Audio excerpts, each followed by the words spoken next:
দর্শক এই মুহূর্তে হেয়ার রোডে আছেন আমাদের আরেক সহকর্মী মোহন ইসলাম। আমরা যেমনটি জানি কিছুক্ষণ পরে মির্জা ফখরুল ইসলাম বাসভবন থেকে বঙ্গভবনের উদ্দেশ্যে রওনা দিবেন, সেই খবর নিয়ে যুক্ত হচ্ছেন আমাদের সহকর্মী মোহন। মির্জা ফখরুলের পরবর্তী কর্মসূচি আর কি কি আছে জানাবেন। সন্ধ্যা 7টায় সে শপথ গ্রহণের অনুষ্ঠান শুরু হবে বলে আমরা জেনেছি।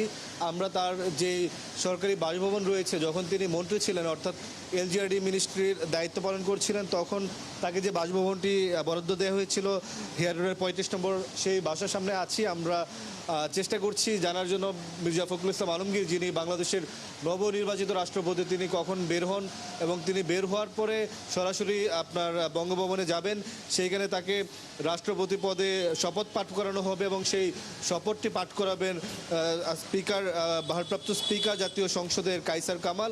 এবং সেই আনুষ্ঠানিকতা সেখানে আজকে আছে এবং সব ধরনের প্রস্তুতি নেওয়া হয়েছে বলে আমরা বিভিন্ন সূত্রে জেনেছি, বিশেষ করে বঙ্গভবনের সূত্রে। এবং মির্জা ফখরুল ইসলাম আলমগীর, যিনি আছেন নবনির্বাচিত প্রেসিডেন্ট, তিনি কিন্তু আজকে দুপুরে জুম্মার নামাজের পর তিনি তার যে দল, এখন তো বর্তমানে তিনি দলে নেই, কিন্তু তিনি যে দলের সাথে রাজনীতিতে ছিলেন, জাতীয়তাবাদী দল বিএনপি, সেই বিএনপির প্রতিষ্ঠাতা শহীদ প্রেসিডেন্ট জিয়াউর রহমান এবং তার স্ত্রী সাবেক প্রধানমন্ত্রী বেগম খালেদা জিয়ার কবর জিয়ারত করেছেন এবং সেইখানে তিনি দোয়া চেয়েছেন এবং সবার জন্য তিনি শুভকামনা জানিয়েছেন। আজকের পরে তিনি যখন শপথ গ্রহণ করবেন, তারপর থেকে কিন্তু তিনি বঙ্গভবনে থাকবেন এবং বাংলাদেশের রাষ্ট্রপতি অনুযায়ী যে কাস্টমস বা যে কাজগুলো করার কথা সেই কাজগুলো তিনি করবেন।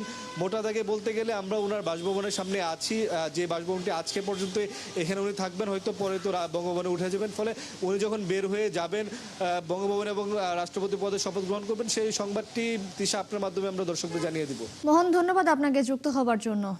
দর্শক, হেয়ার রোডের সামনে থেকে যুক্ত ছিলেন আমাদের সহকর্মী মোহন ইসলাম।